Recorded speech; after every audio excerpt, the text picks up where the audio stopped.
नमस्कार दोस्तों, अटल अनुसंधान अकादमी यूट्यूब चैनल में आप सभी का हार्दिक स्वागत है। दोस्तों, सुबह की इस वीडियो में मैं ऐसी सूचनाओं के साथ उपस्थित हूं जो आज के विभिन्न समाचार पत्रों में छाई हुई है एवं विद्यार्थी जीवन के लिए बहुत ही महत्वपूर्ण है। तो देखते हैं ऐसी कौन कौन सी सूचनाएं हैं। दोस्तों, सूचनाओं को शुरू करने से पहले एक महत्वपूर्ण बात, आज दशहरा है। दशहरा की मेरी तरफ से आप सभी को हार्दिक शुभकामनाएं। आप सभी के उज्जवल भविष्य के लिए ईश्वर से प्रार्थना करता हूँ। आप सभी को जय श्री राम। अब नजर डालते हैं आज की महत्वपूर्ण खबरों पर। तो पहली खबर उत्तर प्रदेश में माध्यमिक शिक्षा सेवा चयन बोर्ड से है। यहाँ पर आप देख रहे हैं टीजीटी और प्रवक्ता के 15,000 पदों पर भर्ती महीने के अंत तक। तो दोस्तों, टीजीटी पीजीटी की कई बार हम बता चुके हैं कि इसकी भर्ती 31 अक्टूबर तक आ जाएगी। सहायता प्राप्त माध्यमिक विद्यालयों के लिए नई शिक्षक भर्ती में टीजीटी कला की अर्हता में बदलाव नहीं। 4 वर्ष से बीएड बेरोजगारों को है नई शिक्षक भर्ती का इंतजार, 6 महीने के भीतर परीक्षा कराने की तैयारी। प्रदेश के सहायता प्राप्त माध्यमिक विद्यालयों के लिए नई शिक्षक भर्ती की घोषणा जल्द होने वाली है। चयन बोर्ड की ओर से अभ्यर्थियों की सुविधा के लिए ऑनलाइन आवेदन लिए जाएंगे। टीजीटी एवं प्रवक्ता के लगभग 15,000 पदों पर ऑनलाइन आवेदन की प्रक्रिया इसी महीने के अंत तक शुरू हो जाएगी। चयन बोर्ड को भेजे गए अधियाचन में खाली 15,000 पदों की DIOS एवं जेडी के माध्यम से सत्यापन भी पूरा किया जा चुका है। बीएड बेरोजगारों को 2016 के बाद शिक्षक भर्ती के लिए पदों का इंतजार है। 4 वर्ष बाद शुरू हो रही टीजीटी पीजीटी प्रवक्ता भर्ती को विवाद से बचाने के लिए चयन बोर्ड ने टीजीटी कला सहित दूसरे अन्य विषयों की अर्हता में बदलाव नहीं करने का फैसला किया है। इससे पहले उत्तर प्रदेश लोक सेवा आयोग की ओर से जीआईसी के लिए एलटी ग्रेड कला की भर्ती में अलग अर्हता और चयन बोर्ड की टीजीटी कला की अलग अर्हता होने को लेकर सवाल खड़ा किया था। इन अभ्यर्थियों का कहना है कि यूपी बोर्ड की ओर से संचालित दोनों विद्यालयों में शिक्षकों के चयन की अलग अलग अर्हता कैसे है। इन दिनों चयन बोर्ड में चल रहे टीजीटी कला में विवाद को देखते हुए शिक्षक भर्ती के दावेदारों को उम्मीद थी कि मानक में बदलाव किया जाएगा। अब आयोग की ओर से किसी प्रकार के बदलाव से मना करने के बाद भर्ती पुराने पैटर्न से होगी। तो इस प्रकार से दोस्तों, अब आप जान रहे हैं, मुख्यमंत्री आदित्यनाथ जी ने कहा था कि अब उत्तर प्रदेश सरकार 180 की स्पीड में चलेगी। तो इस प्रकार से इस समय भर्तियों के लिए स्पेशल विशेष अभियान चलाया जा रहा है और सभी पुरानी भर्तियों को जो है पूरा किया जा रहा है। और नई भर्तियों के लिए माननीय मुख्यमंत्री जी का आदेश आया था कि 3 महीने के अंदर भर्ती प्रक्रिया शुरू कर दिया जाए एवं 6 महीने के अंदर नियुक्ति पत्र बांट दिया जाए। तो ये छात्रों के लिए, 4 साल से टीजीटी पीजीटी की तैयारी कर रहे छात्रों के लिए बहुत ही बड़ी खुशखबरी है। जहां दोस्तों उत्तर प्रदेश में 17,000 के आसपास टीजीटी पीजीटी के लिए वैकेंसी आ रही है। तो ये वैकेंसी 31 अक्टूबर तक पूरी तरह से आ जाएगी और आप अपनी तैयारी जारी रखें, क्योंकि आप जानते हैं सरकार का प्लान है 6 महीने के अंदर भर्ती पूरी करने का। तो हो सकता है भर्ती के साथ साथ परीक्षा की तिथि भी निर्धारित कर दी जाए। इसलिए यदि अक्टूबर में फॉर्म आ जाता है तो इसकी परीक्षा मार्च अप्रैल तक में निश्चित रूप से हो जाएगी। अगली महत्वपूर्ण न्यूज है, 33,000 एलटी ग्रेड और चयनितों को दिया जाएगा नियुक्ति पत्र। प्रदेश के राजकीय माध्यमिक कॉलेजों को 3300 एलटी ग्रेड शिक्षक अभी और मिलेंगे। उत्तर प्रदेश लोक सेवा आयोग ने हिंदी विषय के लिखित परीक्षा में सफल होने वालों का अभिलेख सत्यापन चल रहा है। जल्द ही सामाजिक विज्ञान विषय का सत्यापन शुरू होगा। कला विषय का परिणाम जारी हो चुका है, लेकिन अर्हता का पेच फंसा हुआ है। ज्ञात हो कि मुख्यमंत्री ने शुक्रवार को 3,317 एलटी ग्रेड चयनितों की नियुक्ति पत्र वितरित किया था। तो दोस्तों, यहाँ पर आप देख रहे हैं कि हिंदी विषय का अभी डॉक्यूमेंट वेरिफिकेशन चल रहा है और जल्द ही सामाजिक विज्ञान का भी डॉक्यूमेंट वेरिफिकेशन की डेट घोषित हो जाएगी और 3300 और एलटी ग्रेड चयनितों को नियुक्ति मिलने जा रही है। पूरी होने वाली है सहकारिता भर्ती घोटाले की एक और जांच। सपा शासनकाल के दौरान 2012-17 के बीच सहकारी संस्थाओं में हुए भर्ती घोटाले की एक और जांच पूरी होने वाली है। एसआईटी की यह जांच पहले से अंतिम चरण में थी। अब मुख्यमंत्री के निर्देश के बाद इसमें और तेजी आ गई है। एक माह के अंदर ही यह दूसरी जांच रिपोर्ट भी शासन पहुंच जाएगी। यह जांच 1500 से अधिक पदों पर भर्ती से संबंधित है। यहाँ पर आप देख रहे हैं एसआईटी अब जिन भर्तियों को जांच को अंतिम रूप देने में जुटी है उनमें सबसे अधिक 1018 पद उत्तर प्रदेश ग्राम्य विकास बैंक, 318 पद कोऑपरेटिव यूनियन, 112 पद पीसीएफ, 96 पद राज्य भंडारण निगम तथा 34 पद सहकारी निर्माण विभाग के हैं। इन भर्तियों से संबंधित दस्तावेजों का परीक्षण हो चुका है। मुख्यमंत्री योगी आदित्यनाथ के निर्देश पर एसआईटी ने अप्रैल 2018 में सहकारी संस्थाओं में हुई इन नियुक्तियों की एसआईटी जांच शुरू की थी। एसआईटी ने उत्तर प्रदेश सहकारी बैंक लिमिटेड में सहायक प्रबंधक के 53 पदों पर भर्तियों में हुई गड़बड़ियों की जांच पहले पूरी कर ली थी।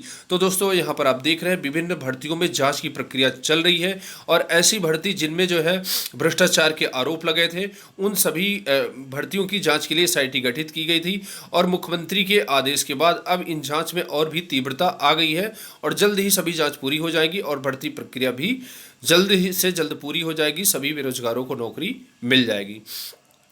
बच्चों को गणित में माहिर बनाता है रोबो वन जीन। यहाँ पर आप देख रहे हैं कुछ लोग गणित के विषय में बहुत अच्छा प्रदर्शन करते हैं तो कुछ लोग लाख कोशिशों के बावजूद गणित समझ नहीं पाते। अगर आप भी गणित नहीं समझ पाते हैं तो यह गलती आपकी नहीं है, यह एक जीन की गलती है जो आपको गणित में फिसड्डी बना देता है और इस जीन का नाम है रोबोफस्ट जीन। यहाँ पर आप देख रहे हैं एक ऐसे जीन की खोज की गई है जो गणित को समझने की क्षमता को बढ़ाने में सहायक होता है। रोबोफस्ट नामक यह जीन दिमाग में ग्रे मैटर और उस हिस्से को प्रभावित करते हैं जहां गणित संबंधी कार्य किए जाते हैं। जर्मनी के वैज्ञानिकों ने 178 बच्चों के दिमाग और जीन का अध्ययन कर उनके गणित की क्षमताओं के बारे में निष्कर्ष निकाला है।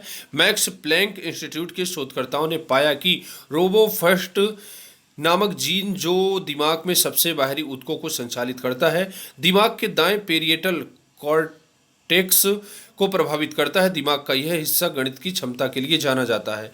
तो दोस्तों ये जर्मनी में शोध हुई है और यहाँ पर रोबोफस्ट जीन गणित को प्रभावित करता है। तो ये एक महत्वपूर्ण प्रश्न है, पूछा जा सकता है, आपको करंट अफेयर के रूप में पूछा जा सकता है। अगली महत्वपूर्ण बात है शुल्क भरपाई के लिए शिक्षण संस्थान अनाप शनाप ढंग से भर रहे हैं एससी छात्र। शासन का फैसला 30% से ज्यादा अनुसूचित जाति के छात्रों का दाखिला होने पर होगी गहन जांच। यहाँ पर आप देख रहे हैं कि अभी जो है सरकार का आदेश आया था कि सभी विद्यालय 30% कम से कम एससी छात्रों को एडमिशन ले, किंतु अब क्या है ये छात्रवृत्ति के चक्कर में अनाप शनाप एससी एसटी छात्रों को भरा जा रहा है। इसकी सरकार जो है जांच कराएगी। एमबीबीएस की 600 सीटें बढ़ाई गई। जम्मू कश्मीर के सरकारी मेडिकल कॉलेजों में एमबीबीएस की 600 सीटें बढ़ाई गई हैं। वर्तमान शैक्षणिक सत्र 2020-21 में सीटें बढ़कर 1100 हो गई हैं। वर्ष 2018-19 में 500 सीटें थी। आधिकारिक प्रवक्ता ने इस बात की जानकारी दी है। जम्मू कश्मीर के सरकारी मेडिकल कॉलेज में डोडा में एमबीबीएस के 100 छात्रों को प्रवेश दिए जाने की अनुमति दी गई है। अनंतनाग और बारामूला जम्मू कश्मीर के सरकारी मेडिकल कॉलेजों को भी अपने दूसरे बैच के लिए 100 छात्रों को दाखिला दिए जाने की अनुमति दी गई है। राजौरी और कठुआ में स्थित जीएमसी को भी दूसरे बैच के लिए क्रमशः 115 और 100 सीटों की अनुमति दी गई है।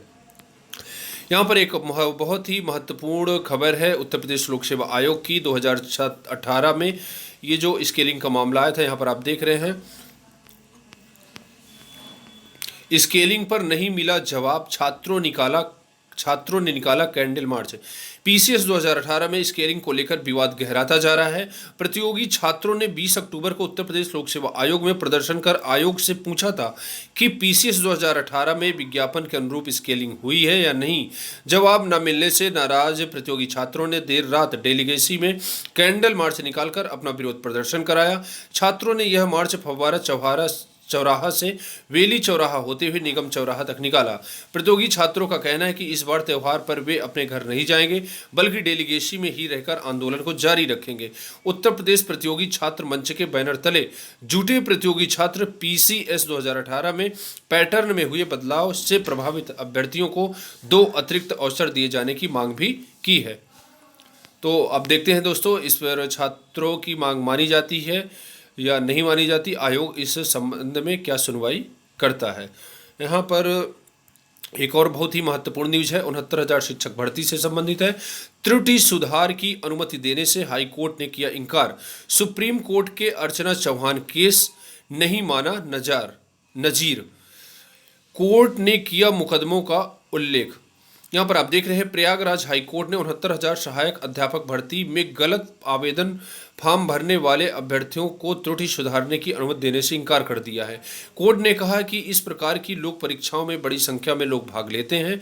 कुछ लोगों को त्रुटि सुधारने की अनुमति देने से पूरी चयन प्रक्रिया प्रभावित होती है।